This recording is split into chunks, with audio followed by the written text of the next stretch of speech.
इस लेक्चर में हम लोग डिस्कस करेंगे मेनिंजाइटिस के बारे में। मेनिंजाइटिस एक गंभीर संक्रमण है जो मस्तिष्क और रीढ़ की हड्डी के आसपास की सुरक्षात्मक परत को प्रभावित करता है।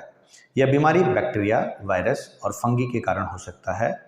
मेनिंगोकोकल मेनिंजाइटिस, नीसेरिया मेनिंगिटाइटिस बैक्टीरिया के कारण होता है और इससे बड़ी महामारी पैदा हो सकती है। यह सांस के जरिए एक व्यक्ति से दूसरे व्यक्ति में फैल सकता है। अगर हम मेनिंजाइटिस के प्रकार की बात करें तो इसके प्रकार में आता है बैक्टीरियल मेनिंजाइटिस, और ये बैक्टीरिया की वजह से होता है, जानलेवा होता है। दूसरा होता है वायरल मेनिंजाइटिस, ये वायरस के कारण होता है और मजबूत जिन लोगों की रोग प्रतिरोधक क्षमता होती है वो लोग इस समस्या से बच जाते हैं। फंगल मेनिंजाइटिस, और यह फंगस के कारण होता है। कई बार श्वास के माध्यम से फंगस शरीर में प्रवेश कर जाता है और जिससे संक्रमण होता है, और ये खतरा उन लोगों में ज़्यादा बढ़ जाता है जो लोग शुगर के पेशेंट होते हैं, HIV या कैंसर से पीड़ित होते हैं।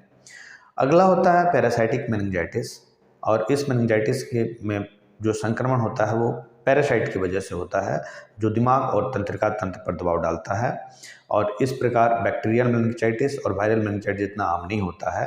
अमेबिक मेनिंजाइटिस जो होता है वह नेग्लेरिया फाउलरली नाम के एक प्रकार के अमीबा से होता है, और यह संक्रमण के लिए दुर्लभ प्रकार है जो आसानी से लोगों में नहीं पाया जाता है, और चिकित्सकीय भाषा में इसे प्राइमरी अमेबिक मेनिंगियोसेलेफलाइटिस कहा जाता है।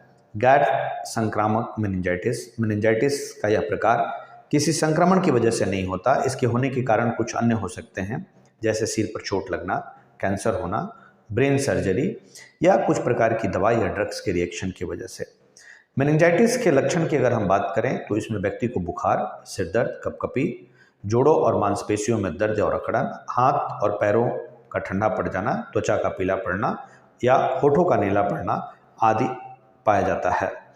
मेनिंजाइटिस के रोगी को के लिए ट्रीटमेंट प्रोटोकॉल की अगर हम बात करें तो इंजेक्शन सेफ्ट्रेक्सोन 2 ग्राम 14 डेज तक देते हैं, 1 vial IV straight and then again BD सुबह और शाम। इंजेक्शन ओराडेक्सोन, ये डेक्सामेथासोन है, 1 ampoule IV straight and then 6 hourly देते हैं। कैप्सूल ओमिप्राजोल 20 mg BD देते हैं। Tablet paracetamol 500 mg TDS 3 times in a day. Paracetamol का अगर ज़रूरत पड़ता है तो कई बार इंजेक्शन लगाना पड़ता है, और अगर पेशेंट को ज़्यादा तकलीफ हो रही है तो injection diazepam 5 mg 1 ampoule straight दे देते हैं, और जब कभी भी ज़रूरत हो तो दिया जाता है।